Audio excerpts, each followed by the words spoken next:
বিধানসভা ভোট পরবর্তী হিংসায় কাঁকরগাছের বিজেপি কর্মী অভিজিৎ সরকার খুনের মামলায় নারকেলডাঙ্গা থানার তৎকালীন ওসি শুভজিৎ সেন, তৎকালীন সাব ইন্সপেক্টর রত্না সরকার এবং হোমগার্ড দীপঙ্কর দেবনাথকে জেল হেফাজতে পাঠালো সিবিআইয়ের বিশেষ আদালত। এই মামলার তৃণমূল কর্মী সুজাতা দেকেও 31 জুলাই পর্যন্ত জেলে পাঠিয়েছে আদালত। সম্প্রতি এই মামলায় সিবিআই যে সাপ্লিমেন্টারি চার্জশিট দেয় তাতে এই পুলিশ কর্মীদের নাম ছিল। সিবিআই এর চার্জশিটে নারকেলডাঙ্গা থানা তৎকালীন ওসি শুভজিৎ সেন, তৎকালীন সাব ইন্সপেক্টর রত্না সরকার এবং হোমগার্ড দীপঙ্কর দেবনাথের বিরুদ্ধে ষড়যন্ত্রে অংশ নেওয়া, ঘটনা ধামাচাপা দেওয়া এবং তথ্য প্রমাণ লোপাটের চেষ্টার অভিযোগ আনা হয়।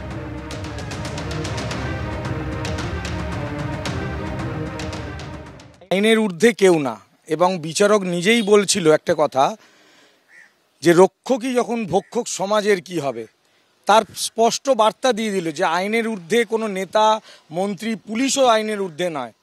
তারাও যদি অন্যায় করে এবং সাধারণ মানুষ, আমাদের মতো সাধারণ গরিব মানুষের যে বিচার পায়, সেটা কালকে দেখতেই পেলেন যে একজন ওসি বর্তমানে তারপরে তার যে প্রমোশন হয়েছিল সেটা নিয়েও প্রশ্ন করেছে যে 2 তারিখে খুন হলো, আপনার নামে অভিযোগ হলো, আর তার 19 দিন পরে আপনার প্রমোশন, এটা কি আপনার রিওয়ার্ড? আমার ভাই মারবার কিছুক্ষণ আগেই যখন এই ভিডিওটা করছিল, শেষ হতে হতে দেখুন ভিডিওটা কেটে গেল, মানে তখন দরজা ভেঙে ঢুকে গেছে এরা। তখন তো সে বলছে পরেশ পাল, স্বপন সমাদ্দারের নেতৃত্বে নারকেলডাঙ্গা পুলিশের সামনে, যেটা আমরা বলেছিলাম, আমার ভাই মরার আগে বলে গেছে, সেটা তো প্রমাণ হলোই যে এরা কি করেছে। তার বিভিন্ন ফুটেজও রয়েছে যেগুলো সিবিআইয়ের কাছে রয়েছে, ভবিষ্যতে আদালতে হাজির করা হবে।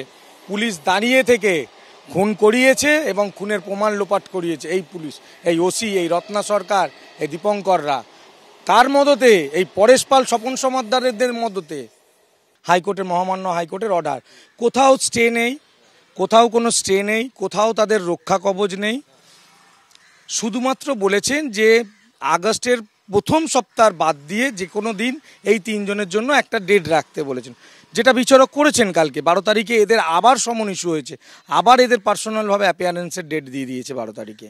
ভোট পরবর্তী সন্ত্রাসে বিজেপি কর্মী অভিজিৎ সরকার খুনের মামলা সিবিআইয়ের অতিরিক্ত চার্জশিটে 18 জনের নাম ছিল। হাইকোর্টে পরেশ পাল সহ 3 জন, তৃণমূল বিধায়ক পরেশ পাল, 2 কাউন্সিলর স্বপন সমাদ্দার এবং পাপিয়া ঘোষ, তারা হাইকোর্টের দ্বারস্থ হন।